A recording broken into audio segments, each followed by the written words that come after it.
Hi, this is Michael Buffer, and welcome to the BoxHard Podcast. Hello, everyone. This is Mikey Garcia.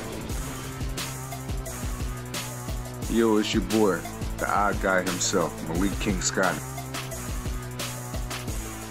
Hi, I'm Charlie Edwards. This is Fast Eddie Chambers, and you're listening to the BoxHard Podcast with my main man, Joey Coastman. Hello everybody and welcome to episode 166 of the BoxHard Podcast. I am your host, Mr. Joey Coastman. I'm joined as always by the ever elusive, the very festive feeling Mr. Ayaz Sumra. Ayaz, how you doing? I'm good, Joey. Yourself? Very good, my friend, very good. One or two details I just want to give out quickly before we get on to part one and we start with the review part. I just want to say that this week's show will be the final podcast before the Christmas special. The Christmas special will be brought to you on the 27th of December. I know it's a little bit... probably a little bit late, but you know, we do the podcast every Thursday. It goes out every Thursday, and we had two options: either the 20th, which is obviously this week, or we could do the 27th. And I think the 27th probably fits the best because you know, there's so much this week as it is to review and preview, and it would have just been too crammed in. I'm trying to lock down one or two big interviews as well on the Christmas special show, so that one will be out on the 27th. If you've got anything that you want to, you know, say or get involved in, then you can. Please tweet us. I mean, we will put out some tweets about this, but please do try and send in your pound for pound lists, your knockout of the year, your fighter of the year, perhaps your fight of the year, anything at all that you want, you know, to be mentioned or talked about on next week's show, the Christmas special. Then please send those in to @BoxHard Podcast on Twitter. And yeah, the part one on next week's show, the part one will be a review of the Frampton and Warrington card, along with the Whyte and Chisora card, and also the Charlo card. We'll be doing that in the review part of the show, but the preview part will be non-existent. There will be no preview part. It will just be fun stuff like knockout of the year and fighter of the year, like I say. So get involved in that if you wish. Let's dive into this week's show, though. Let's start with the review part. We're going to start at the American Bank Center in Corpus Christi, Texas, USA. We're going to start here with the undercard. Friend of the show, he was on last week, Jamel Herring. He took on Adilson Dos Santos, former opponent of Kid Galahad. Now, it was a fight where it wasn't televised in the UK, unfortunately. I think it was televised in the States only, so unfortunately I missed it. Apparently, Jamel Herring didn't look all that good. I think he got hit quite a few times from what I've heard, but he was able to knock his man down in the first round, which is pretty impressive, and also the second round. But Adilson Dos Santos, the tough Brazilian, did get back up to his feet on both occasions and was able to see out the 8 rounds. So a wide unanimous decision there in favour of Jamel Herring. Now 19-2, he's looking at a world title shot early next year against Masayuki Ito. He made that clear on our show last week. Also on the bill, Michaela Meyer picked up win number 9, a defence of her NABF female super featherweight title against Calista Silgado, who's now 17-11 with 3 draws. That was a unanimous decision over 8 2-minute rounds. Also on the bill, we saw Arnold Barboza Jr. pick up win number 20, a perfect 20-0 resume. It was for the vacant NABF junior super lightweight title. Manuel Lopez was in the other corner. There's been many Manuel Lopez's in boxing, but this one is now, I should say, 14-3 with 1 draw. Also on the bill, fan favourite Joshua Greer Jr., the guy that likes to get out a pillow to let his man know that he's going to put you to sleep. He brought a lovely red silky pillow along with him on fight week. It was for the vacant WBC Continental Americas bantamweight title. He took on Daniel Lozano, who was 15-5. He actually made Lozano retire on his stall after 7 rounds. He didn't want to come out for round 8 of a scheduled 10. So another stoppage win there for Joshua Greer Jr., another man that's knocking on the door really for a world title shot soon. His record 19-1 with 1 draw. But the main event over here, Gilberto Ramirez, he moved to 39-0, a majority decision over 12 rounds against Jesse Hart. It was the rematch. The first fight was pretty close. The knockdown pretty much cost Jesse Hart the fight the first time round, but this time round it was another close fight. These guys are very competitive when they fight. It was for the WBO World Super Middleweight title. Now, the fight, it was a good fight once again. The first 2 rounds, I think both men kind of pushed each other back. Both men also held centre of the ring. The best shot of the first round was actually by Ramirez. I think it was a left hook. In the second round, the best punch was Hart's right uppercut. I started scoring the bout properly, though, from round 3. I think the commentators had the first 2 rounds 1 apiece, so I just kind of rolled with that. The third round was a close round. I think both men had their moments. If I really had to edge it to someone, it would probably be Ramirez. A criticism of Hart is that he throws his shots really wide and he leaves himself open to be countered all the time, really. Someone with good timing will really cause him trouble, I believe. In the fourth round, I gave that round to Ramirez once again. He didn't land any eye-catching headshots, but his body work was really, really good. I've always thought that Hart was the bigger puncher of the two, but some of the Ramirez attacks, those hooks to the body and stuff like that, they looked completely damaging. They really did. 3-1 I had it to Gilberto Ramirez. Going into the fifth round, I actually gave that one to Hart. When Hart punched with Ramirez, he was really having success. The uppercut was working time and time again for Hart. It was weird though, because when Hart gets hit, I think he makes it look a lot worse than what it really is. And one thing that Jesse did that was good in that round was when Ramirez would throw a combination, he'd sometimes just take a step to the side and change the angle and throw a little 1-2 combination himself. It was very clever and nice work from Jesse Hart. I also noticed that Hart would quite often initiate a clinch, despite not really appearing fatigued in that fifth round. In the sixth round, it was a hard to split round, really. If I had to edge it, I'd probably give it to Hart. The seventh round I gave to Hart once again. The eighth round I gave to Hart once again, although it was a very messy round. The ninth round wasn't pretty either. There was lots and lots of leaning from Hart. He was really leaning on Ramirez. He didn't do too much. He was fighting in bursts, and to be honest, the best 3 punches of the round all came from Hart, but I did think that Ramirez probably did enough to win the round. It was a close round though. My scorecard felt like it was going to be a bit messy, really. During the fight, apparently Ramirez had an issue with his left elbow, which made it very difficult for him to throw his left hand, and any punch he did throw didn't have too much authority behind it. I'm not quite sure if there's been an official confirmation of that, but the 10th round was another not so pretty round. I think that probably Hart did enough just about to win it. It was very, very difficult to score. Round 11, once again, Hart was smothering Ramirez. There was a nice exchange to end the round, but I felt Hart had the better success throughout the round for me. So on my very questionable scorecard, I actually had it 7-4 to Hart going into the final round. At that point, I was quite intrigued to know what the judges and perhaps other boxing fans had scored it after 11 rounds. Hart looked exhausted in that final round, the 12th round, and Ramirez basically had to go for broke for me.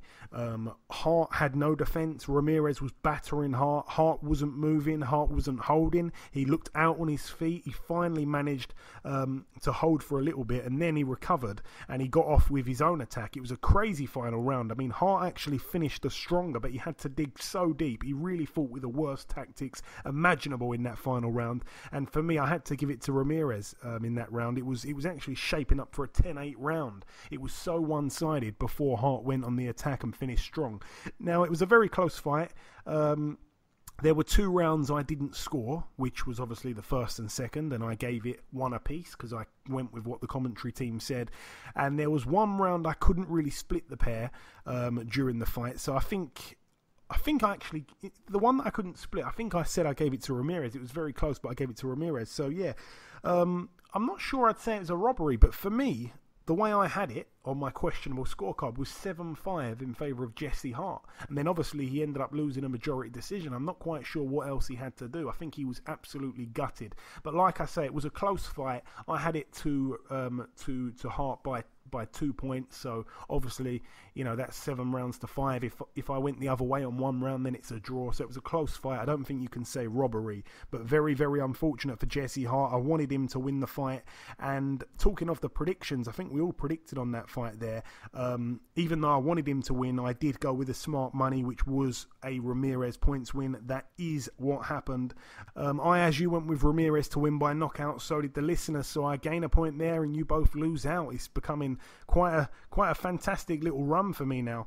Moving out now to the Coca-Cola Coliseum, real cool venue here in Toronto, Canada. Just one fight really to mention over here, or two fights actually. We saw the return of Dillian Whyte, his record now 31-2 with one draw. It was a TKO in the very first round against Noe Nunes, who's now 18-7 with two draws. No real big thing to mention about that fight. I mean, he was always expected to win that, but Jean is a good fighter. I mean, his two losses came to Crawford and Lamont Peterson, I believe. So no shame in losing to those guys. I think one of the fights was pretty close. I don't think it was the Crawford fight, but yeah, he's been very inactive lately. I'm not quite sure why. Moving up the bill once again, we saw Sammy Vargas, the former opponent of Amir Khan. Yes, he was out again here very soon after that Khan fight.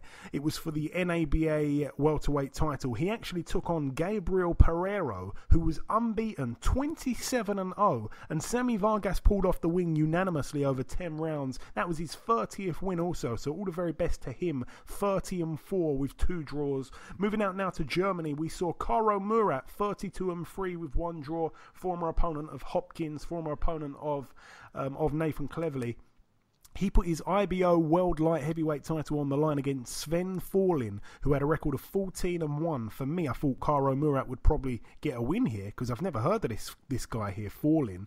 Obviously, Murat's fought at the higher level, but interestingly enough, Murat actually got upset on the cards, 115-110 twice and 116-109. So quite strange scores there, but a unanimous decision for Sven Forlin. He's dethroned Karo Murat, who I think is certainly on the slide. I would have liked to see him take on someone like an Anthony Yard, actually, but it looks like that fight won't be too interesting now if he's losing to this guy here.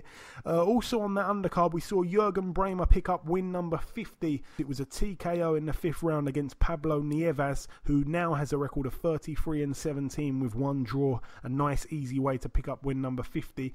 And also on the bill, Christian Hammer, former opponent of Tyson Fury and David Price, amongst others, 23-5, now 24-5. It was for the vacant WBO European heavyweight title. In the other corner was the German undefeated heavyweight prospect Michael Wallisch. His record was 19-0. It was a bit of a gut check, really. Hammer's pretty good. Hammer is fringe world level, I guess you'd have to say, and Michael Wallisch, if he was going to be the real deal, he would have got through Hammer, but no, Hammer got through him. It was a 5th round KO for Christian Hammer. All the best to him. Moving out now to New Zealand at the Horncastle Arena in Christchurch, we saw over here two fights to mention. We saw Junior Farr, 15-0, now 16-0. A TKO in the very first round against Rogelio Rossi, who's now 20-7 with one draw. It was for the interim WBO Oriental heavyweight title. Junior Farr, who I believe beat Joseph Parker in the amateurs not just once, I think it was twice. He's now 16-0, so a prospect to keep an eye on there. And the main event here, obviously we just mentioned him, Joseph Parker, 25-2 now. A knockout in the 3rd round against Alexander Flores, who's now 17-2 with one draw. The other loss came to Charles Martin, and Joseph Parker's gone and done it, I believe, in the same round, or if not, then one round before Charles Martin did. So a good win there for Joseph Parker. We went on the prediction league, and we all went with Parker to win by knockout, so we all gain a point there. Moving out now to the O2 Academy in Bournemouth, Dorset, UK. We have over here Chris Billam-Smith. He moved to 8-0, a TKO in the 6th and final round against a guy who was 1-6. The guy was down in the first round and also in the second round, but it did take the final round for Chris Billam-Smith to actually get the stoppage. Like I say, 6th round TKO. And on the undercard, the return of Joe Pigford, who's been out the ring for about a year and a half, or even a little bit more. He hasn't fought since the Aaron Morgan fight, in which he won. He remained undefeated, now 14-0, a KO in round 3 against Daniel Urbanski, who is now 21-27 with 3 draws. A good win there for Joe Pigford. I want to see him much more active. He really does have a lot of talent. Moving now to the Brentwood Centre in Brentwood, Essex, UK. A few fights to mention over here. We saw the debut of Muhammad Bilal Ali. He's actually a guy that trains in the Peacock Gym. He's very much part of the Anthony Yard entourage. He had his debut here, a points win over 4 rounds against journeyman Andy Harris, who I believe was having almost his 70th fight, something like that. I think it was his 69th fight, woohoo.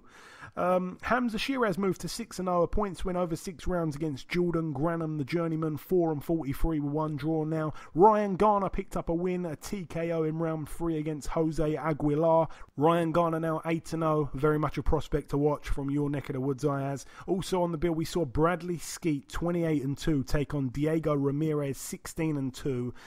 It was for the vacant WBO International welterweight title. Now this was pretty crazy, in my opinion. Ayaz, obviously, Bradley Skeet, he lost earlier this year to Leharaga, in which he had his body attacked real bad, and then obviously he bounced back, a win against a guy who'd never been stopped, called, I think his name was Fernando Valencia, and then he steps in against this guy here who he was completely expected to beat. We thought he was going to wipe the guy out. The problem is, the guy that he took on was something like, I think he was a 6 foot tall southpaw. Sorry, I say 6 foot tall. I think he might have even been 6'2". I think he was slightly taller than Bradley Skeet, because Bradley Skeet's obviously big for the weight, but this guy was even bigger. And like I say, a southpaw. I mean, he had 2 losses on his resume, but none by stoppage. He's a kind of guy that you really struggle to find footage of, and his 2 losses came, in his hometown, really, or in his home nation of Argentina. He was one of those guys. He didn't have a big knockout ratio either. 5 knockout wins he's got now in 17, and that's including the one here against Bradley Skeet. He was able to knock Skeet out in the second round. Very, very bad place Bradley Skeet finds himself in now, Ayaz, and to be honest, I think it's a very hard road back for him. You're right about that. I mean, unfortunately, Bradley Skeet obviously got knocked out in that fight.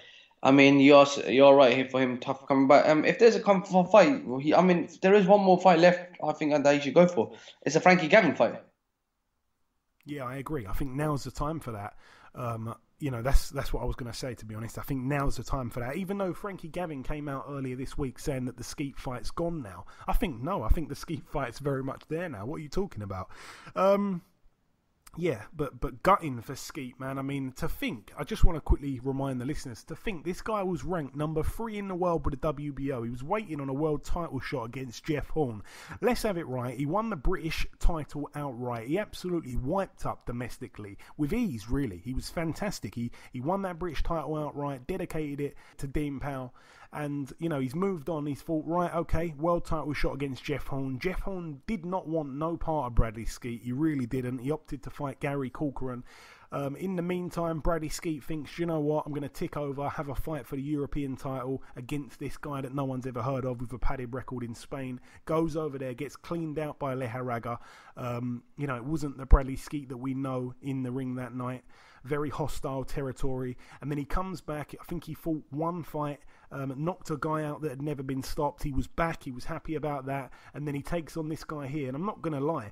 I didn't even try and get Bradley Skeet on the show because I thought this was not really a meaningful fight to talk about, and he gets cleaned out in the second round, and it wasn't with a body shot like the way that Leharaga was ripping to his body. And it's quite clear to see Bradley Skeet's very, very slim. If you hit him in the ribs, he's not going to like it.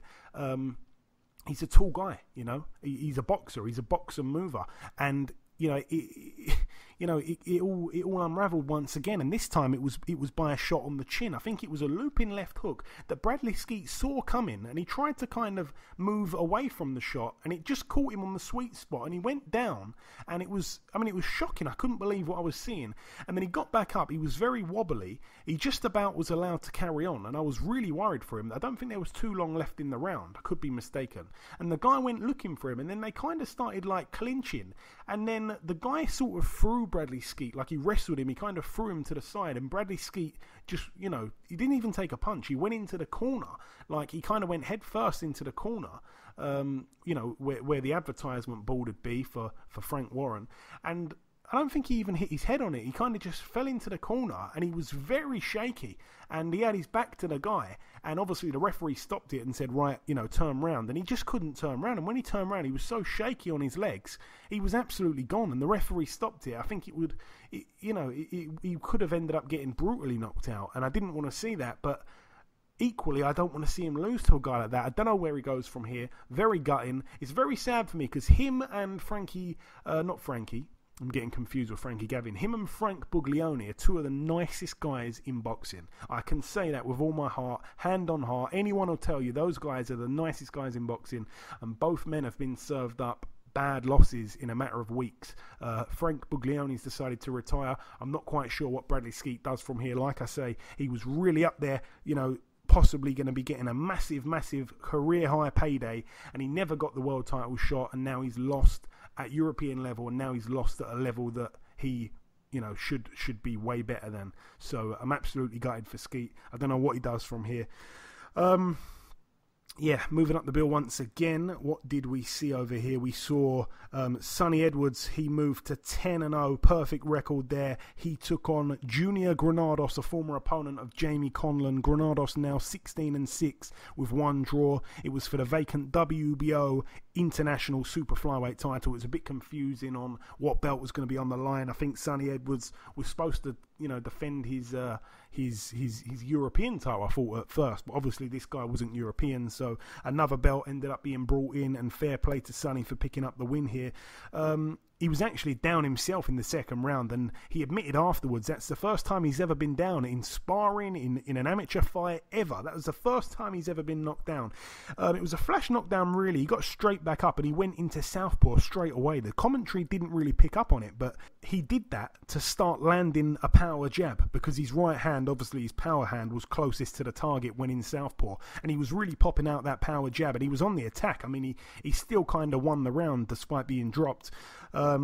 It was pretty smart work from Edwards, to be completely honest. He wanted to get up, he wanted to win the round despite the knockdown, and he even landed a couple of big shots towards the end of the round, the straight shots.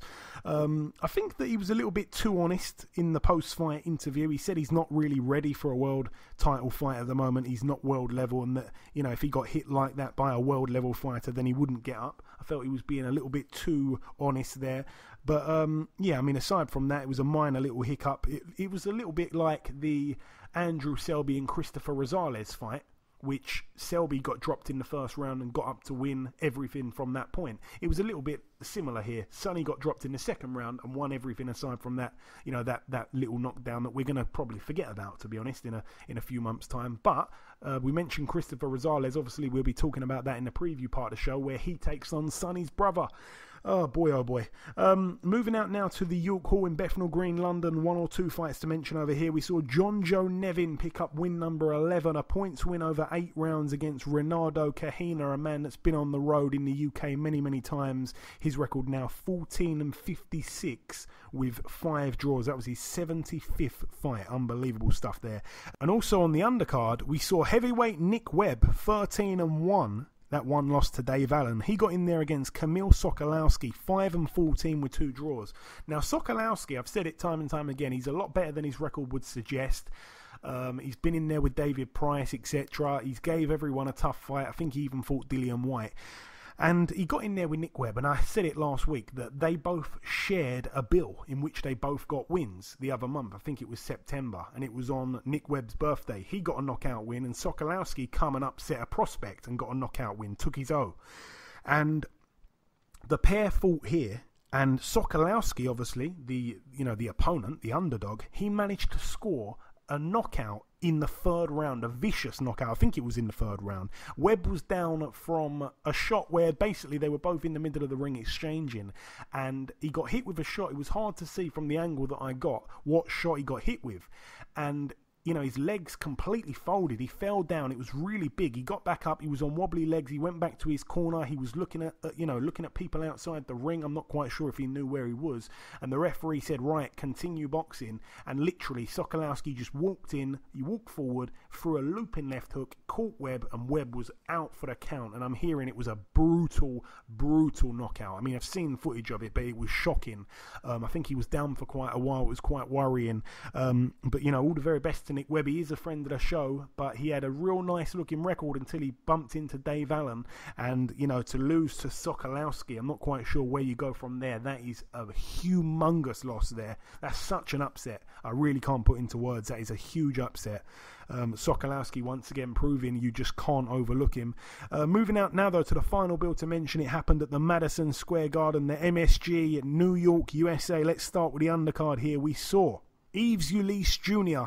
I actually missed his fight. I know that they televised it, but I didn't know that the fight card started as early as what it did, so I missed it. I went back and looked, and I saw that I think he dropped his man in the 6th round and 7th round, but just skimming through it really, I didn't actually watch too much of it. So he moved to 17 wins. He's got that one questionable loss, a win here over Maximiliano Becerra, who's now 16-3 with 2 draws. That's a good win there for Yves Ulysse, a very good fighter. Also on the bill, we saw Lamont Roach move to 18-0, still undefeated. He's got one minor blemish, which is a draw. He took on Alberto Mercado, who's 15-2 now with 1 draw. It was for the WBO International Super Featherweight title. A good win there, unanimously over 10 rounds for Lamont Roach. And now for me, the fight of the night actually, Ryan Garcia. He took on Braulio Rodriguez, 19-3. Obviously, the opponent for Garcia was a puncher. I think he had something like 17 knockouts from his 19 wins. A first-round knockdown for Garcia, though. The pair were actually holding each other. It was weird, because I've always thought about this in a boxing match. 2 guys are holding each other. The referee doesn't call break, and Garcia just let go of him, step back, and then step back in with a big right hand. And, you know, it was smart stuff. It landed just behind the ear, actually, and his man went down. You know, he got up, he was on unsteady legs, but he made it through that round. Both men had really quick hands, and when I analysed it, Garcia finds real good angles, man. I mean, he'll throw like 3 different shots from 3 different angles, and he's technically a real good fighter. People forget his extensive amateur career.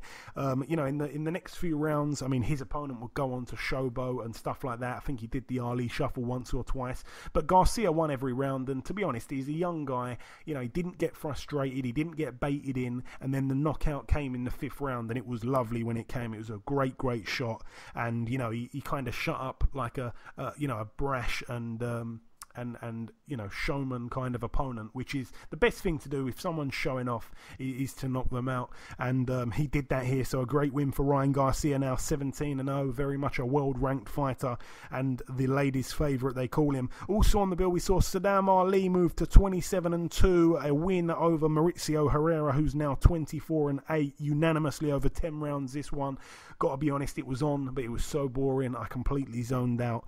A 10-round unanimous decision there for Ali. He obviously was a world champion at 154, but he's back down at 147. Also on the bill, Katie Taylor moved to 12-0. She successfully defended her IBF and WBA world female lightweight titles against Eva Wallstrom, who was undefeated, 22-0 with 1 draw. Katie Taylor won every round, really. A beatdown, really, she put on Wallstrom. I think the pair have had 1 or 2 fights in the amateurs.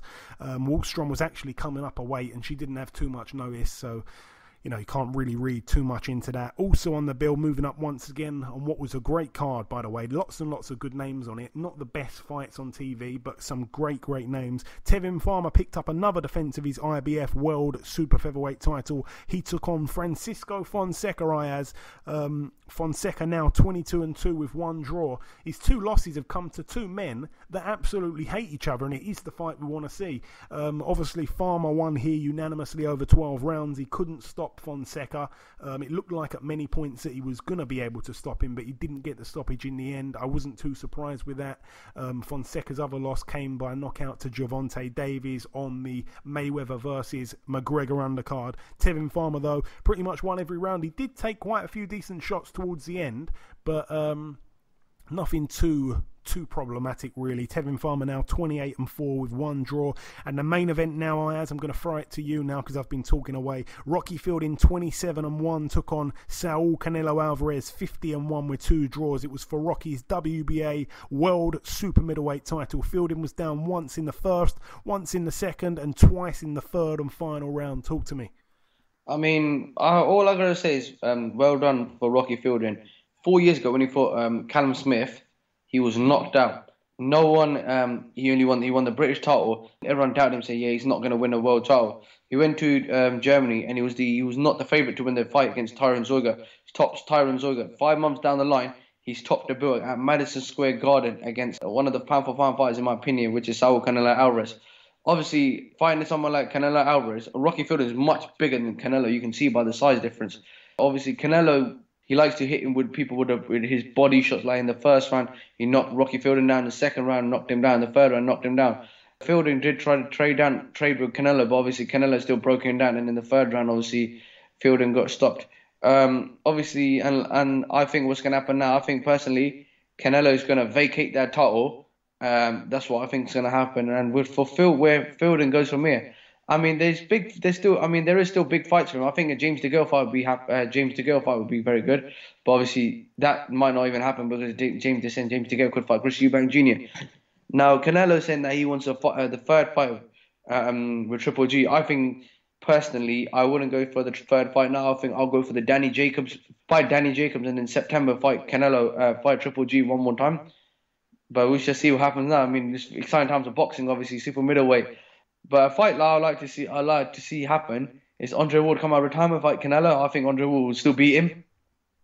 Nah, man, he wouldn't make super middleweight, Ayaz, after being out for so long. I mean, he retired at light heavy, didn't he? He's not going to make super middle, and even then, we saw the other night. Even you said it there. I think Canelo's going to probably go back down to 160. One thing that I forgot to mention was that we all did a prediction on the Edwards fight against Granados. The listeners actually went with Granados to win by knockout. I mean, they were probably licking their lips in the second round, but no, it wasn't to be. It ended up being an Edwards points win. Myself and Ayaz gain a point there.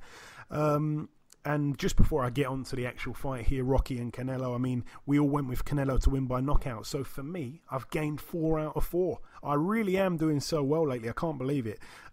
People are going to probably think I'm lying. Go back and listen. I'm telling you, I don't cheat, unlike Ayaz in the early days. I think he was throwing a few dodgy last minute changes in the scores. We've got 3 points for you, Ayaz. The only one that you got wrong was Ramirez to win by knockout, and then the listeners actually got 2 out of 4. So that means, Ayaz, you've caught up the listeners. You're both tied once again. You've come from last place into joint second. But yeah, the fight itself. I mean, that first round, when Rocky Fielding got knocked down, I said it last week. I said he'd probably get stopped on a body shot. I mean, Rocky did take a knee. It was a left hook to the body there. Canelo viciously attacked the body in that first round. It was a 10-8 round, but Fielding just looked completely out of his depth straight away. It was sad to see. The shots that he did throw, he wasn't even really turning them over properly in that first round. He looked like he froze a bit. He looked like the occasion got to him. In the second round, to be honest, Rocky actually did land a couple of nice shots finally. He made so many mistakes, so he would just voluntarily go back and lay on the ropes and become a target for Canelo. He wasn't using his feet. He wasn't moving around. He wasn't using his size. He wasn't using his reach or his distance. And Canelo was just walking him down and pushing him back. And with 25 seconds to go, Rocky once again took a knee from a body shot. So 20-16 on the scorecards after 2 rounds. And then in the third round, it was another fairly competitive round until Rocky got caught with a right hook to the jaw. Down he went. He wasn't too badly hurt. The referee said 1 more and that's it. And then when the action continued, it took Canelo about 5 seconds to land another nice body shot, and Fielding took another knee, and that was it for him. Like I say, I hope he got well paid. I'm sure he did. It's probably a career high payday for him, but the title is gone. He's no longer a world champion. He's no longer really a target. It was a very, very short reign, but he is in the record books if you consider the regular world title to be a proper world title. You said, where does he go from here, Ayaz? And I've got to be honest, I wasn't too sure, but you brought up the James DeGale fight. If the Chris Eubank Jr. fight doesn't happen, I'd actually like to see that. James DeGale, Rocky Fielding, I think that's a great fight. I really do. But yeah, I'm not quite sure where he goes if he doesn't get one of those guys. I'm not really interested in a Callum Smith rematch. I don't think there's any point in that. If he doesn't fight, I'm going to put you on the spot a bit here, Ayaz. If he doesn't fight Eubank Jr. or he doesn't fight James DeGale, where does he go? That's a very tough one. I'm kind of putting you on the spot a little bit there. Obviously, there is one other fight. Anthony Dirrell's going to be fighting for a WBC belt. Is that correct? I'm not too sure, Ayaz. I've got to be honest. there's a rumor that he could be fighting for that. Now, obviously, if Anthony Terrell does win it, then that's a fight for him. Then that's a fight for him there. Yeah. And I think Rocky Fielding will beat him. Okay. Yeah, I mean, it's a winnable fight for him for sure.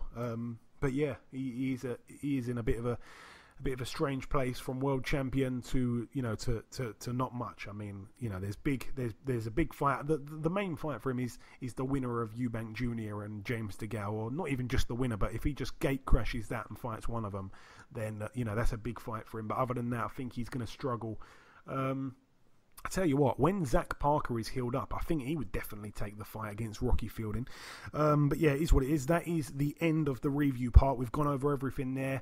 Just before we wrap up part one, there is one last thing to do. You know what it is. It's to welcome our very first guest.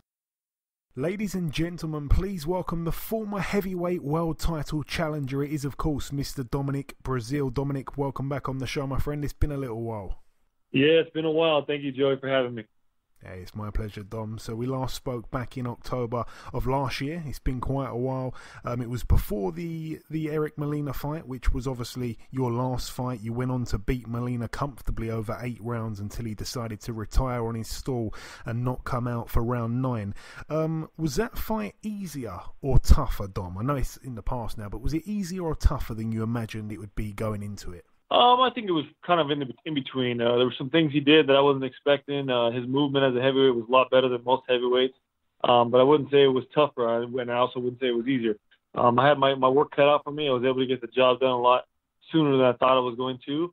And because of it, I used it as a learning experience and moved on to become the WBC mandatory. And you mentioned there about being the WBC mandatory. I mean, there was some confusion surrounding that fight because we were kind of hearing things from Eddie Hearn over here saying one thing about Dillian Whyte being number 1 ranked and this and that. I'm probably not doing a great job of clearing the situation up. Could you please explain it in your words? Obviously coming from the horse's mouth, so to speak. What was the situation there? Yeah, definitely. I was told by the president of WBC, Mauricio, that I was fighting Eric Molina for the WBC mandatory that night in November.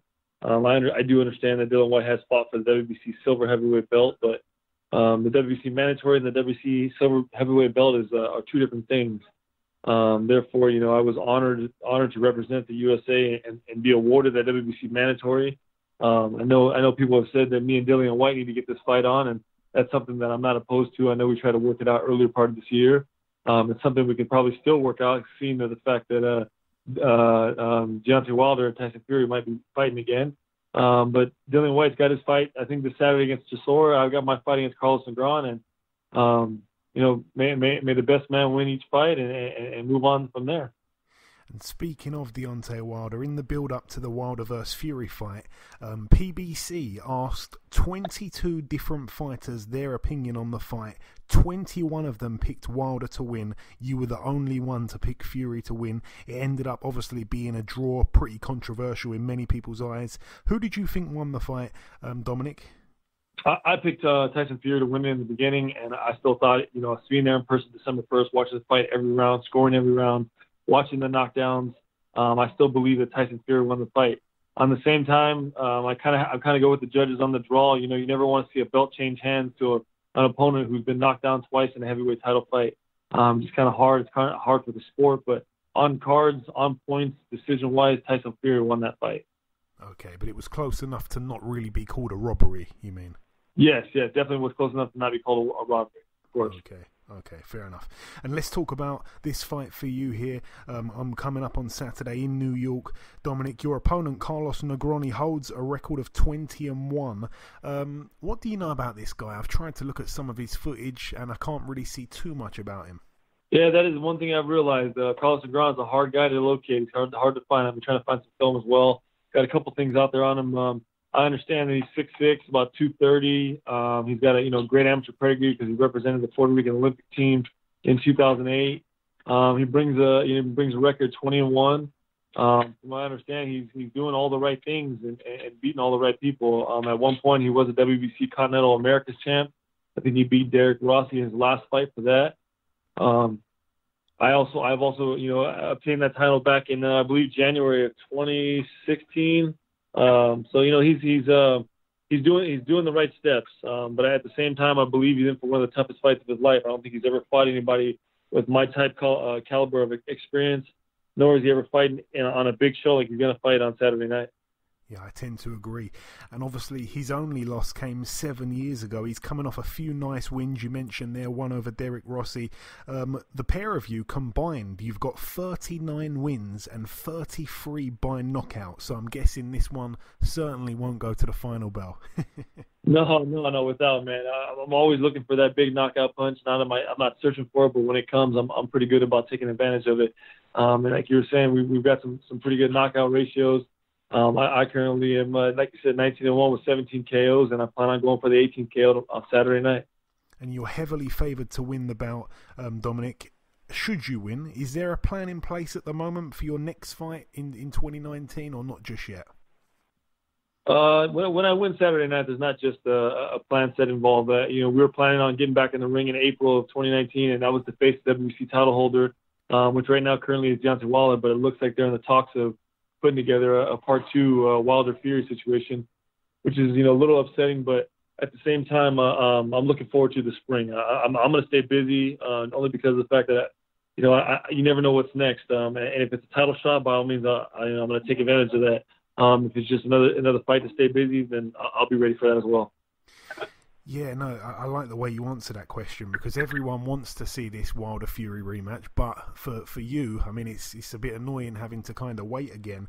One question I want to throw your way, Dominic, and it's an interesting question. If you can for 1 minute kind of take yourself out of the equation so that you're not so much waiting for these guys, but if it was up to you, stylistically, what fight would you like to see most? If I throw 3 names at you, Wilder, Joshua, and Tyson Fury, if those guys, if only 2 of them could fight each other next, which fight would you like to see? I mean, I think I'm going to go with the rest of the world and go with the Joshua Wilder fight, only because Joshua's proven that he's one of the best heavyweights in the world right now, currently holding, 3 or 4 belts. He's fought some of the best opposition out there in the heavyweight game. And Wilder, on the other hand, is just starting to prove himself. He barely got by the skin of his teeth, retaining his belt on a draw against Fury. Ortiz had him hurt a couple times. He's been in some fights with some higher end caliber guys, and he's been hurt and he's been rattled. So I'd love to see the 2 of those face off against each other and see who becomes victorious. I think not to put Fury down, but it's one of those situations when one title holder faces another title holder. I mean, the world can come to a stop, and everybody's going to watch, because at the end of it, there's going to be an undisputed heavyweight champ. Yeah, very true. And coming down to the final couple questions, Dominic, a few hours before your fight on Saturday, you did mention over here in the UK we'll see the rematch between Dillian Whyte and Derek Chisora. The first one could have gone either way. It was a very good fight. I'm not sure if you watched it. Who do you expect to win this one, by the way? I think Dillian Whyte makes the adjustments. I know it was a close one the first time. Chisora's a great fighter, not to take anything from him, but Dillian Whyte's made some adjustments before in the past, and I think he's going to do so the same on Saturday night. I don't think Dillian Whyte's camp would have let him get involved in a fight they don't think he can win. The first time, I don't think they were expecting Chisora to do what he did, but this time around, they're going to make some adjustments and definitely win that fight. And it is the month of December. Everybody that we interview in the month of December, it's a bit of a tradition. We like to ask, what is on your Christmas wish list in terms of your boxing career this time next year? Where do you want to be? Where can you be in a realistic world this time, 2019? This time next year, on my Christmas list, and one of the biggest things yet is I want to be, if not fighting for the WBC title, defending the WBC title. It shouldn't take any much longer than maybe this spring, if not this past summer that's coming up in 2019, for me to get a shot at the WBC title. And when I do, the first person I want to bring to his attention is Joshua. He's my only professional loss. It's time for, to get a vengeance. So if he gets Wilder before me, then, so be it. But it's been my drive since I lost that Joshua fight to get my own belt. And the only one that he doesn't retain is the WBC title. I'm next in line for it. To get the WBC title would mean everything, because then I can say, hey, Joshua, listen, man, we got to square off, and now we have to do it now because I've got the belt you want. That would really be something. I wish you all the very best with that. I mean, like I say, to come back from the Joshua loss and to get in the position that you've got into, it's amazing, man. I'm really proud about that. And finally, just before I let you go, Dominic, have you got any kind of closing words to the UK listeners over here, the guys that support you and follow you over here? What's your message to those guys? You know what, to the UK fans and, of course, the fans around the world, I got to thank you for the support. I've had a great UK following since the Joshua fight, before the Joshua fight, and currently, if they can tune in on Fox, not to miss it, Fox, PBC on Fox is going to be great. I'm going to try to steal the show with a big knockout come this Saturday, and hopefully, everything goes right and I get my shot at the WC title. If not, maybe me and you guys' boy Dillian Whyte get it going. Hey, that really would be something. It really would. But listen, Dominic, I'd like to thank you so much once again for your time. Best of luck for Saturday. Have a fantastic Christmas. Have a very, very happy and great New Year. And we shall catch up at some point in the early part of 2019, I hope. Oh, I truly appreciate it. Thank you very much for your time, and thanks for having me on again. God bless. Merry Christmas. Okay, now it's time for part 2 on this week's show. This part, of course, the news part of the show. Ayaz, what have you got for us? Right, Sam Bowen will face Ronnie Clark on February the 23rd.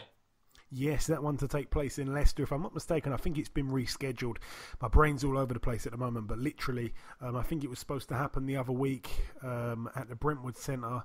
If I'm not mistaken, I really could be wrong, but I think it's been rescheduled. So it's brilliant that has been rescheduled because it's a tough fight. I mean, Ronnie Clark, for all the the crazy hair and the crazy antics in the ring, he really can fight.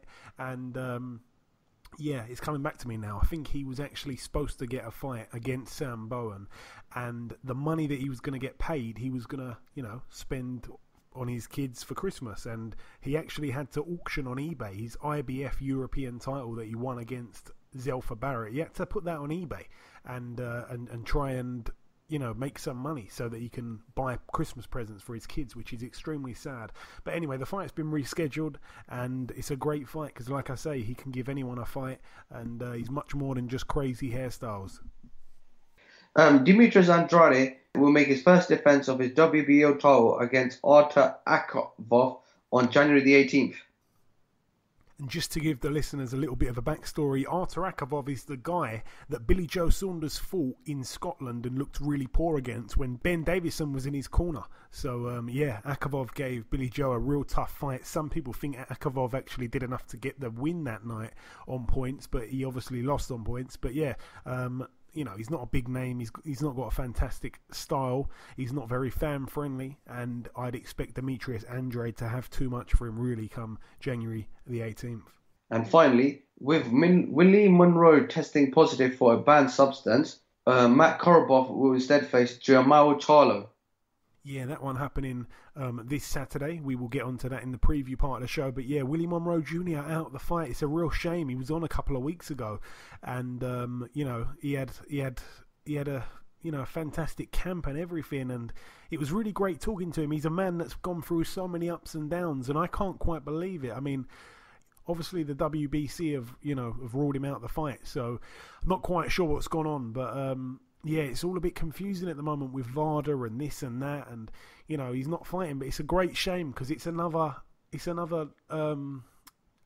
negative piece of his career. Really, he's had so many ups and downs, and it was looking real good for him. And I actually thought he had a decent-ish chance to give Charlo a good fight, but it wasn't to be. And in steps Korobov, a man that we've seen before. We saw him obviously get iced by Andy Lee when they fought. But decent replacement, really. And that's it for the news. Okay, thank you very much, Ayaz. Let's start the preview part of the show in New South Wales, Australia, at the Emporio Function Centre in a place called Bankstown. One fight really to mention over here. We've got Luke Jackson, former opponent of Carl Frampton, on a Carl Frampton fight week. 16-1. He's in an 8-rounder against Rivo Renkung, who's got a record of 37-28 with 6 draws. Also on the undercard, Yusuf Dib, I believe a relative of Billy Dib. His record 10-0. He takes on Ty Gilchrist, who is 6-7 with 1 draw. Moving out now to Poland, we've got a fight or two to mention over here. We've got this one's at the Mosir Hall in Radom. We've got Robert Parzukzuski, I think his name is, 21-1. He puts his Republic of Poland light heavyweight title on the line against Southpaw Darius Sek, former opponent of Anthony Yard, 28-4 with 3 draws. That's a 10-rounder there. Also on the undercard, we've got Adam Bowski, the undefeated prospect, 12-0. He's in an 8-rounder against Sergey Radchenko, who's 7-2. And finally, the rematch. It was supposed to happen I think it was about 4 or 5 weeks ago. Damian Jonak, 41-0 with 1 draw, still undefeated, the most padded record ever. He takes on Andrew Robinson, our very own, bit of a warrior, had a great fight against Frank Buglioni, 21-4 with 1 draw. I'd like to see how good this guy Damian Jonak is, because it will be a war, I'd imagine, because Andrew Robinson can seriously fight and he's a tough guy. So it'd be interesting to see the level of Jonak, who's got such a brilliant looking record, but he's so padded. He's forever warm because he's so padded. Moving out now to Manchester in Lancashire, United Kingdom. This one is one of the 2 pay-per-view cards this weekend. Let's start with the undercard here. It really is a stacked undercard. Paddy Barnes, 5-1. His opponent yet to be announced. Also on the bill, we've got Michael Conlan in a step up against Jason Cunningham. That's a cracking fight, by the way. Cunningham 24-5, Conlan 9-0. We've also got Martin Murray 37-4 with 1 draw. He takes on Hassan N'Dam 36-3. Brilliant fight. This is very much 2 fringe world level fighters fighting for a chance to really probably get a world title fight at the end of it. We've gone to the predictions on this, Ayaz. Martin Murray, Hassan N'Dam, brilliant fight. I'm going to go with Martin Murray to win via points. Martin Murray on points, interesting, okay. The listeners have gone with Hassan N'Dam to win on points, and I'm going to go with the same, really. I think the problem with Hassan N'Dam, I think he's a real good boxer. The only problem is I don't think he's got the best chin, and I don't really see Murray having the power to really test his chin. I think Murray's also really at the last stage of his career now. I think he's there for the taking a little bit. Hassan N'Dam in a similar boat. I don't think he's freshest, but I think he's got a lot more to offer, really, and I think he's the all-round better fighter, so I'm going to go with Hassan N'Dam, friend of the show, to win that one there. Also on the bill, we have the debut of Tommy Fury, the brother of Tyson. I remember Tommy. I remember being in a dressing room for Hughie Fury's fight. I remember being with Tommy, and this guy, I think he was 16 at the time, and he just looks exactly what he looks like now. I mean, he's got such a baby face. 16 years old. I remember the size of his hands, the size of his shoes that he was wearing. He's a big guy. He's not necessarily tall like Tyson, but he's real big. He's filled out. And, he's got one of those faces. All the Furies have got the face where they look a lot older than what they are. Hughie Fury, I mean, pictures of him when he's 19, he looks about 37. Tyson as well, even he looks a lot older than 29 or 30, whatever he is. That runs in the family. But anyway, Tommy Fury takes on a guy who's had over 110 fights. His record is 10 wins, 102 losses and 3 draws.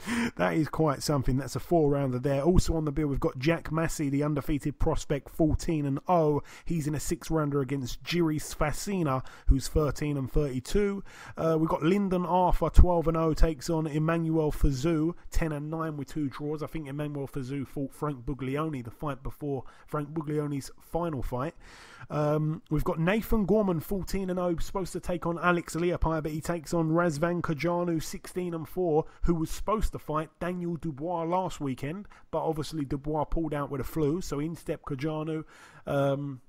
Kajanu's last 2 fights, like we say, he's been in there with the likes of Luis Ortiz and the likes of Joseph Parker. He took Parker the distance, but he didn't take Ortiz the distance. I think he got knocked out in 2 rounds. But yeah, so it's a step up again for Gorman, Ayaz. It's a brilliant fight for him. I think I probably fancied the Alex Leapai fight a little bit better. I think it's more exciting. I think Leapai is probably a little bit better than Kajanu. But Kajanu sparred some tough guys over the years. Like I say, he took Parker the distance. If Gorman can do it in the distance, then it's a bit of a statement. It would have been the same for Daniel Dubois if he was able to do it. But yeah, it's a good fight. It's another step up really for Gorman, and it's a decent one, Ayaz. It's a very decent step up for Gorman. But I think Gorman will take him out. I think Gorman's a very good fighter. Obviously, Ricky Hand being getting trained by Ricky Hand. So I think Gorman's going to stop him, and I think it'll be a good fight. And also a friend of the show, he was on last week, Liam Williams, 18-2 with 1 draw. Obviously, he's moved up now to 160 to middleweight. He takes on the undefeated 21-0 prospect Mark Heffron. It's for the vacant British middleweight title. Can Liam Williams be a British champion at 2 weights? We'll have to wait and see. He's actually the underdog, by the way, against Heffron. Heffron, obviously a big puncher, and Liam Williams fought his brother and made his brother retire on his stall. So Heffron's trying to get revenge for his brother. But Liam Williams told me last week he's expecting to probably stop him late. So could be a very interesting fight, that one. A lot of people saying that's going to be fight of the night. There's many fights of the night. Like I say, 2 cards in the UK, really big ones, both on pay-per-view. It is a great shame. Who do you favour in that one, Ayaz? We've gone to the predictions once again. Mark Heffron, Liam Williams. I'm going to go Liam Williams by knockout. Liam Williams by knockout, okay. I can't disagree. I'm going to go with Liam Williams on points. And the listeners I know have gone with Liam Williams also. Let me just confirm. They've gone with Williams by knockout as well. So you're not on your own there, Ayaz. Moving up the bill for the final time. This is the final fight to mention on this bill. We've got Carl Frampton challenging Josh Warrington. Let's start with Warrington's record here. I'm going to start with that. Josh Warrington, 27-0, his first defence of his IBF World Featherweight crown. He takes on Carl Frampton, 26-1. It's a great fight, Ayaz, really. I mean, obviously, Frampton coming off a couple of decent wins now. The Luke Jackson win was a good win. The win against Donaire, I think he was brilliant in. But Josh Warrington coming off a better win than all of that. The way he dissected Lee Selby, the way he beat Lee Selby up. I know Lee Selby was weight trained and all that, but no one gave him a chance in that fight. He's pulled off a massive upset there, and he's still undefeated. I think, there's something about Warrington. He's got the hunger, he's got the drive, not necessarily the superior boxing skills, but you cannot count him out. Yeah, I mean, that's true what you said, Joe. When Josh Warrington fought Lee Selby, everyone wrote him off. Everyone believed that he wasn't ready for the fight. Everyone believed that he's not a world title level, he's just a European level. But he's accomplished that. He's accomplished his dream. He fought Ellen Road, beat Lee Selby. Now he's got a big fight against a 2-weight world champion, which is Carl Frampton. Obviously, Carl Frampton's beat Luke Jackson. He's fought Nonito Donaire. He's fought Santa Cruz in the past.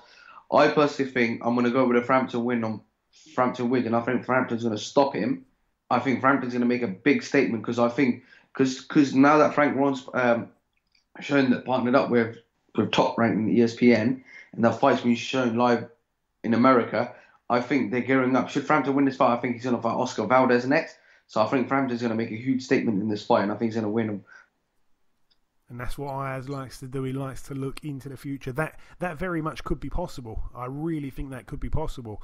The thing about this is, I think the last half of the fight, the second half of the fight, I think is going to be very interesting because, Carl Frampton can't afford to gas late on. I think the first few rounds, I think Carl Frampton's going to be showing his boxing skills. He's going to be using his distance well. I think he's going to do really well. I think we're going to see a bit of a boxing clinic from Carl Frampton for the first few rounds. Josh Warrington, by the way, can't afford to really lose those rounds because he can't bank on stopping Carl Frampton. I'm not quite sure that he's got the power to do that. He needs to start fast as well. Both men really need to start fast, but the first rounds will be quite important, but I think the last few rounds will be quite interesting.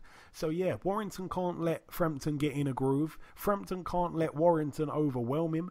And, he cannot afford to gas late on because that is where he could really come unstuck. We know that Warrington's got a fantastic engine.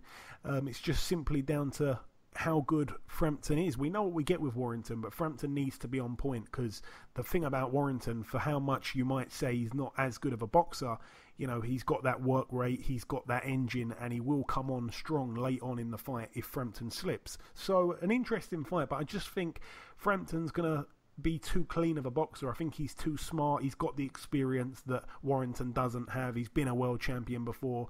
I think he's got the wins under his belt. I think, like I say, he's got the experience. And for me, I think he's going to beat him on points. I'm going to predict on points. I don't really see Warrington being stopped. He hasn't really shown any vulnerabilities, and I don't think that Frampton's going to be the one pressing the action. I think he's very much going to sit back, try and counter, use his distance, like I say, and work off the back foot at most of the points in the fight. But Warrington has to kind of force the fight and press his man back and put the pressure on him. We know that he can be a pressure fighter. So yeah, for me, It could be interesting late on, like I say, but I think Frampton's going to probably win quite handily on points, but I could be wrong. Like I say, you cannot write Josh Warrington off. The listeners have gone with Frampton on points also, but you've gone with the knockout. Ayaz, very ballsy of you. Moving out now to the O2 Arena in Greenwich, London, United Kingdom, the other pay-per-view show, Eddie Hearn's Matchroom boxing card. We have over here Josh Buatsi, 8-0. He puts his WBA International Light Heavyweight title on the line against former Chris Eubank Jr. opponent, Reynold Quinlan. I think Eubank got him out of there. I think it was in the 9th or 10th round of a 12-rounder. So... if Buatsi does it quicker, then the measuring stick comes out for that. We have Christopher Rosales, 28-3, defending his WBC World Flyweight title against Charlie Edwards.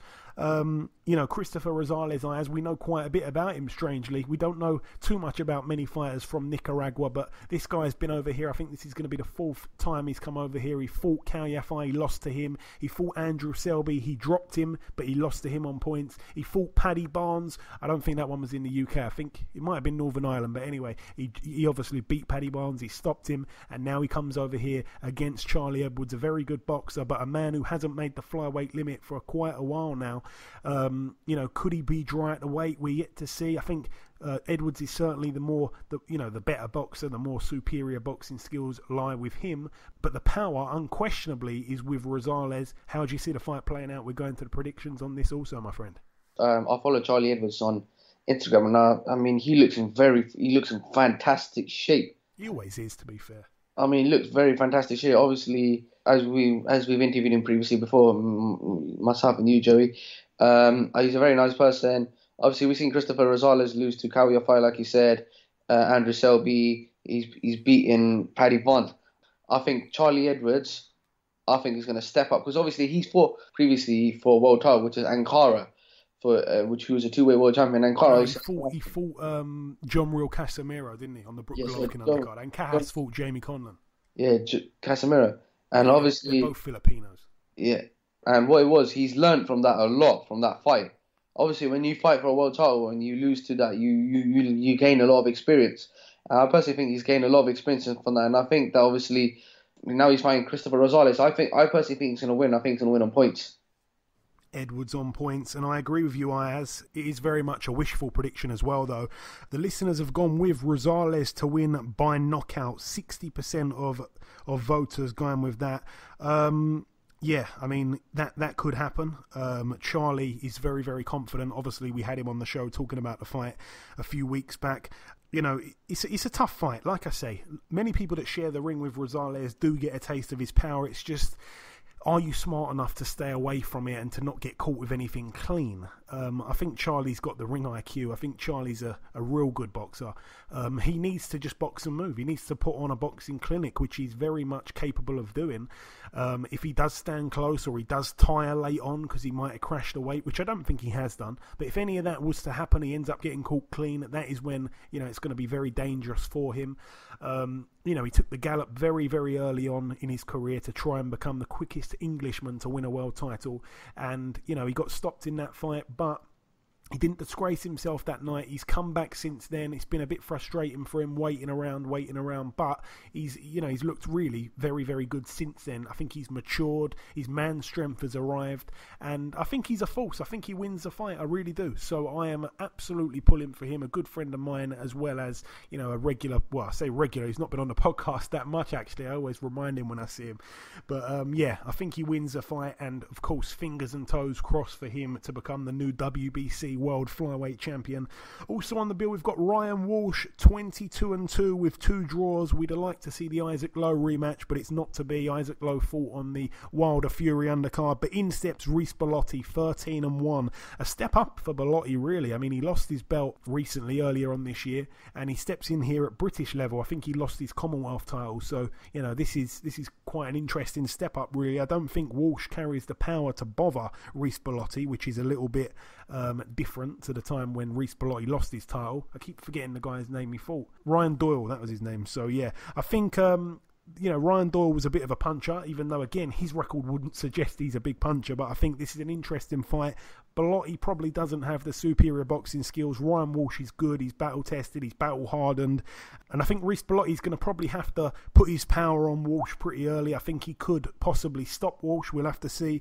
But an interesting fight, an interesting clash of styles, that one for the British featherweight crown, which belongs to Walsh. And the main event over here, I has the rematch. Dillian Whyte, 24-1, taking on Derek Chisora, 29-8, a rematch. The first fight was, well, one of the best heavyweight fights we'd seen in years, especially, a non-title bout the first time round.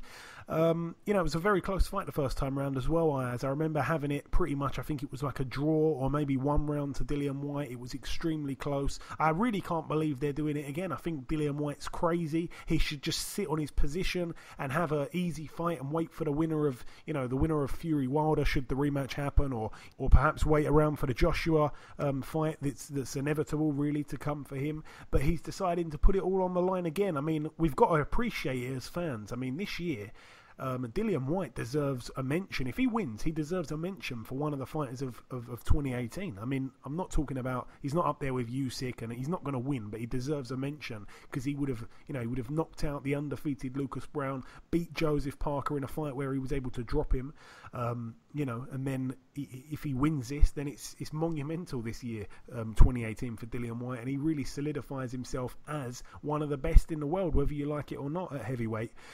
Which way do you see it going though, Ayaz? For me, I think I'm going to go with Dillian Whyte on points, but I think it's another close fight. It's a toss-up really, once again. First of all, let me say, personally, I wouldn't have took this Chisora fight. Obviously, there was rumours of him fighting Luis Ortiz, but Luis Ortiz fought on the undercard of Tyson Fury. Now, that's a fight I would have liked to see. Dillian Whyte versus Luis Ortiz, or someone like Dillian Whyte versus Jarrell Miller. Now, that's a fight I personally wanted to see. Obviously, the Chisora fight, the first one was brilliant. The second one, I want to see how it goes. Obviously, now that Chisora's linked up with David Haye, I want to see how he's gonna react, because David Haye's training is completely different, and David Haye said that he's been helping him out with his nutrition and that. So we're going to see a different Chisora here. But I personally think Dillian Whyte is still. I'm going to go with a Dillian Whyte to win on points, and I think it's going to be a cracking fight. But I think this will be completely different. I think we'll see a new Chisora. But like I said, Dillian Whyte is going to win this on points. Yeah, so you're agreeing with me, Ayaz. The listeners are going with Dillian Whyte to win by knockout. I can't really see that happening. Both men have got more miles on the clock now, and I think Chisora's got more miles on the clock since the first fight than Dillian Whyte. I mean, Dillian Whyte nearly got stopped in that fight against Joseph Parker, but up until that, Joseph Parker didn't really do too much. It was one-way traffic for the Brown fight. And Chisora, I think he's had 2 fights, maybe, if I'm not mistaken, since the Dillian Whyte fight. Could be wrong, but those 2 fights, one of them was against Ajit Caballel in Monaco, in which he got completely outpointed. He lost easily. It was shocking, that version of Chisora. I couldn't believe it. I thought he was finished after that fight. And then he fought Takam, and he lost every single second of every single round. And then he come off the ropes when Takam was really was really tired, because literally Chisora stayed on the ropes, and it was a little bit rope-a-dope-ish. He come off the ropes, he hit Takam with a big shot, then Takam went down, and then of course he got back up and walked straight forward into the shot, which was just one of the silliest things I've ever seen a heavyweight boxer do. He walked straight into another shot, and that was all she wrote. It ended up being a brilliant win, which has actually catapulted him into this fight, really, because Derek Chisora, he wasn't a big name after losing to Caballel. I mean, no one was really interested. But yeah, they're saying he's rejuvenated. He's with David Haye. He's now Derek War Chisora. They've got all the new hats and t-shirts. I still don't think he's going to be able to beat Dillian Whyte. I've heard that Dillian Whyte's been firing on all cylinders in the gym as well, and I'm expecting him to win. But like I say, I don't think it's an easy task to knock Derek Chisora out. I know that Joshua thinks that no one's knocking anyone out in this fight as well. I think he expects it to go points. And I can't really see Dillian Whyte stopping Chisora, but it will be interesting. Hopefully it will be something like the first fight, because it will make for great viewing. But for me, I think Dillian Whyte wins it. He's got the better boxing skill. He's got less miles on the clock, and he's fresher. So for me, I think he wins. But yeah, interesting fight nonetheless. And moving out to the final card to mention now, it's happening at the Barclays Center in Brooklyn, New York, USA. Let's start with the undercard. We've got Efia Jagba, the heavyweight Olympian. He has a record of 7-0. He's the guy that, his opponent famously walked out of the ring when the first bell rang. It's him again. He gets in here with an opponent yet to be named. It's a 6-round contest, though. We also have Rancis Barthélemy, 26-1, former world champion. He's in a 10-rounder against Robert Frankel, who's 36-19 with 1 draw. We've also got Terrell Gausha, 20-1. That one loss came to Erislandy Lara for the world title. I remember having Terrell Gausha on the show. I think he's a former Olympian. He takes on Joey Hernandez, 27-4 with 1 draw. All the very best to Terrell Gausha. I think that's a 10-rounder there. I don't think Gausha's fought since the Erislandy Lara fight. Could be wrong. Dominic Breazeale, friend of the show, 19-1. He's in a 10-rounder against Carlos Negron, who's 20-1. Negron can punch, but that's about all he can do. I'm expecting Breazeale to look pretty good in this fight here. Also, moving up the bill once again, 2 fights left to mention. Let's start with the Jamal Charlo, the heavier of the 2 twins, 27-0. Puts his interim WBC World Middleweight title on the line against Matt Korobov. As you said earlier, it was supposed to be Willie Monroe Jr., and that's whatever happens there has happened there, and Matt Korobov steps in. He's wanted a big fight for a long time. He hasn't really been in a big fight since losing to Andy Lee, which is actually 4 years ago this month. Seems like a lot shorter time than that, actually. Can't believe it's been that long. Since that Andy Lee fight, he's had 4 fights in the meantime. All 4 of them have gone the distance.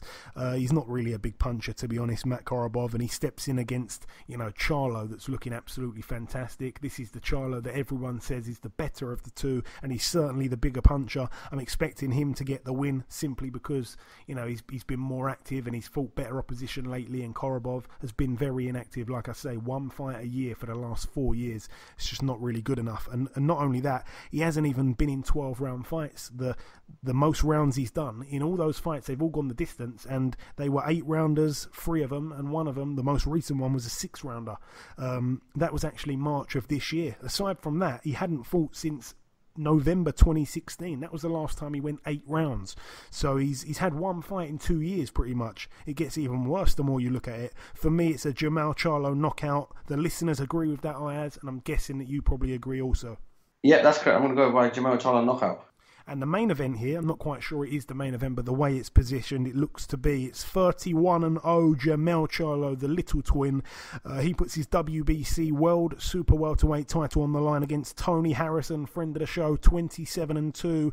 Obviously, Tony Harrison had a great fight against Jarrett Hurd for the vacant IBF World title when Hurd was trying to become champion, and he was winning the fight until he ran out of gas and ended up getting stopped late on. I think it was about the 8th round, something like that. It's a good fight. I think Tony Harrison's, he's a good boxer and he can bang himself.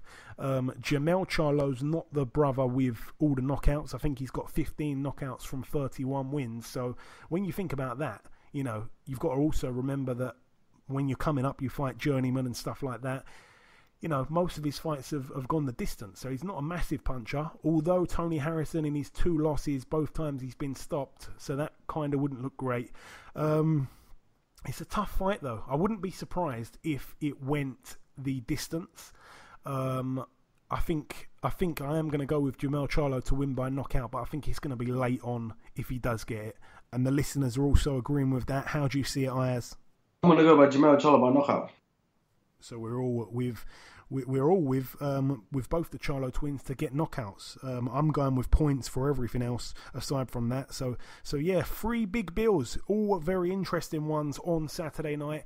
It's going to be very, very hard to allocate your time here, there, and everywhere for that one. But I'm going to leave it on this, Ayaz, just before we end the preview part of the show. I'm going to put you on the spot here. You will be watching boxing on Saturday night. I know that for a fact. The options that you have. In terms of the UK times is Warrington and Frampton, that card's pay-per-view, and also you've obviously got White and Chisora 2, that one's pay-per-view. Which one will you be watching live? Most likely be watching the Chisora Dillian Whyte fight. Oh man, I thought you were going to watch Warrington and Frampton. Don't you see that card being a better one? I think just the Chisora White rematch, that's what it is. Okay, lucrative rematch, and also, like I say, or like we mentioned, Charlie Edwards fighting for a world title on that undercard. I will be in attendance at White Chisora, so as soon as I get home, I'm gonna have to get get something going, because I need to catch up on the fights that I'd have missed. I don't want anyone in the venue to tell me what's going on at the other card, and then of course I think it's 2 a.m. or whatever. The other card starts. I'm not sure if it's going to be shown on UK TV, but I'll have to find it somewhere. But yeah, that's really it for the preview part of the show. There's been lots and lots to go over. I know. I hope it hasn't dragged on. You've seen part 1 with the reviewing and the first guest. It's now the end of the preview part of the show. Just before we wrap up part 2, the last thing to do is to welcome our second and final guest. Ladies and gentlemen, please welcome the former 2-time middleweight champion of the world. It is, of course, Mr. Hassan N'Dam. Hassan, welcome back on the show, my friend. Yeah, how are you? Everybody, Very good. Everyone. I'm very good. I'm very happy to come back to you. Excellent, man. It's great to have you back on the show, Hassan. We last spoke 18 months ago. It was actually just before your first fight with Murata. Obviously, you went on to win the first fight by a split decision. You then had the rematch. Unfortunately, you lost there. Since then, Murata's defended his title against Rob Brandt, Hassan. And before the fight, I actually thought he would beat Brandt quite easily. But obviously, Brandt was able to beat him quite clearly on points. What did you make of that fight? Were you surprised? Yeah, so the fight, it was a good plan for Rob Brandt to fight Murata like that, because Murata is a tough fighter, but we have to move. We will have to move to win Murata, because Murata is only come forward and have a good puncher to right hand. So I think Rob Brandt used the good technique, the good strategy to fight to beat him. Yeah, it's true. And you yourself will be fighting Martin Murray this Saturday on the Frampton vs Warrington undercard. What do you know about Martin Murray as a fighter, Hassan? Yeah, this is a good opportunity for me to come in the first plan, because I was stay 1 year not without fight, because it's the decision that I taken to change all my staff, all my my manager, and so we're working hard because it's a long time. We work for a long time. So now I want to fight a top fighter to come back in the high level. So that's why before I was supposed to fight Eubanks, and the fight was cancelled, and now I have the opportunity to fight Martin Murray Saturday. So I am very excited for this fight. I'm working hard, I don't say like that. I don't give up about the fight, the working. So I'm working hard to be in the high level. Let's go and let's give people the fight that they're waiting for. And Hassan, like you say, you haven't fought. Come fight night, actually, it would have been 14 months to the day since your last fight. It's going to be the longest time that you've not boxed, the longest period of inactivity for you. Can that be a problem or not?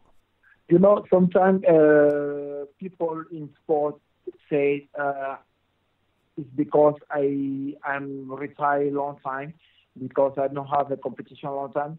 It's not matter for me. When you know that you are a great sport guy, like, a tennis guys like Djokovic, when you stay 4 years and don't play, and when you come back and he beat everybody, that's a good and the real professional sportsman. So I think that's not a problem for the real champion. So when you come back ready and you're working hard, you don't lose nothing. So the only thing is I will take my time, because I'm working for 12 rounds. I will take my time for 1 to 3 rounds to take the sensation of the ring, because it's a long time, like you say. I don't fight, but I have a good sparring partner, I have a good training, I have a good training camp, so I'm ready for this fight. And whenever a big fight is happening, we like to ask, a question to our listeners on the podcast. We asked our listeners, who is going to win this fight? Is Murray going to win? Is Hassan N'Dam going to win? And the listeners said Hassan N'Dam is going to win the fight. I'm sure you're happy about that. Our listeners know boxing. I know people who know boxing know and give their opinion. But boxing is. I'm happy. I'm so happy to hear that, because it pushed my head and make me confident, and more confident about things that I think before. Because I know that I have good experience. Martin Murray too. I'm more technical than he, but he more pushing for work. We have a heart. I have heart. So I think that it's going to be a exciting fight. And I know that people who answer to you about your question was the knowing of boxing. The million of people who know boxing know that that fight is going to be for me. So I'm happy to hear that. And who do you think at the moment, Hassan, are the best fighters at middleweight? Because obviously Canelo looks like he's moved up. I'm not sure if it's permanent, but he's moved up for the moment. You've still got Golovkin, you've got Daniel Jacobs, you've got Charlo, Andrade, Saunders. Who do you think are the best, maybe the best three? I think today Golovkin said the best champion, the best middleweight champion for me. But we have a young guys who come in like Charlo and Andrade, but there are a little bit positive and negative points in the boxing. But you have like the guys like Triple J who do best of all things he do is best. So for me, he's still the best middleweight champion. And a fight that has a big possibility of happening in 2019 is Callum Smith against Gennady Golovkin. I know that you've been around the Gallagher gym. You've probably sparred Callum in the past. How do you believe that fight would play out? I think maybe it can happen. That fight can happen, because now I think everybody wants to move to 168 because the opportunity. So now Canelo is 168. Golovkin want to go to 168 to fight Callum Smith. So I think that's maybe gonna be happen. So maybe why not? That's why I want to move to 168 to fight Eubanks too. So I think the opportunity gonna come to super middleweight. And on Saturday, on the same night of boxing as you, one of your rivals, Billy Joe Saunders, is fighting on the card. Last time you were on this podcast, I remember you said that his boxing matches make you fall asleep sometimes. If you both win this fight, are you interested in fighting him at all in 2019, or is there someone you'd rather fight? Is he not really on your hit list? You tell me. I saw Billy Joe Saunders yesterday, and he come to me to say hello to me. And he's a good guy, but he interests me when he have a WBO belt. Right now, he doesn't interest me no more, because I want to fight somebody because he have a belt. Today he's a WBC silver champion. Like in Martin Murray, so he interests me to fight him, but Billy Joe Saunders is not interesting no more. Only if he has some belt for me. Okay. And what is your prediction for this fight, Hassan? Do you see this fight going to points? You're both very tough guys, or do you see a stoppage between yourself and Murray? Yeah. My prediction is I walk in for 12 rounds. I'm ready for 12 rounds, and I will answer to him with everything that he will giving to me. I don't want to plan to knock him out. My boxing is not a boxing to knock people out. When I go up in the ring, I want to use all my heart, all the pleasure. I want to enjoy. And I think make people a pleasure, make people enjoy. That's the only thing I want to do tomorrow, Saturday, please. And the last two questions now, Hassan. Everyone that we interview in December, we like to ask what is on their Christmas wish list in terms of their boxing career. So I want to ask you, Hassan, what is on your wish list for, to happen with your career in 2019? What can happen? After this fight, I want to be in the top of WBC and want to fight the WBC champion of the world in 2019. That's my wishes, to be in the top and come back in the new belt again, because for me, WBC is the best belt ever. Okay. You've already got the WBA and the WBO. It'll look nice in your house next to those two. And finally, Hassan, have you got any kind of closing message, any last message just for our listeners before we let you go? I don't understand what you said. I'm saying, do you have any final message for the listeners just before you go? Any message? Yeah, only say to people that I'm here. I'm not coming back. I was here. And only walking in my corner. Don't want to disturb people. So continue to follow me, continue to support, and give me all your support for this fight for Saturday and for all the fight that I will do in 2019. And all the best for everyone. Merry Christmas and Happy New Year to everybody. Very well said, Hassan. It's always a pleasure speaking with you, my friend. I wish you the best of luck on Saturday. Have a happy Christmas, have a happy New Year, and we'll speak sometime in 2019. Thank you very much. Okay, and this wraps up episode 166 of the BoxHard Podcast. I've been your host, Joey Coastman. Ayaz Sumra has been Ayaz Sumra. A big thank you to our two guests on this week's show, the former heavyweight world title challenger Dominic Breazeale and the former two-time middleweight world champion Hassan N'Dam. I wish both men the very best of luck in their respective fights on Saturday. Two extremely cool guys. The Prediction League now currently stands at myself in the lead on 82 points. Ayaz and you, the listeners, are tied on 75 points, but remember there are 7 points up for grabs this weekend. There has been one or two bits of news that have surfaced during the recording of this show. Top Rank have now signed the light heavyweight world champion Alida Alvarez on a co-promotional deal. Obviously Alvarez will be rematching Kovalev on February 2nd. On the undercard of that, it's been announced that Teofimo Lopez, the high-flying prospect, will fight the former two-time world title challenger Diego Magdaleno, former opponent of Terry Flanagan. What a fight that will be. And also on that card, we will get to see Richard Comey fight for the vacant IBF lightweight world title against the Russian Isa Shanayev. And also on that card, Oscar Valdez defends his WBO world title against the undefeated Italian Carmine Tomason.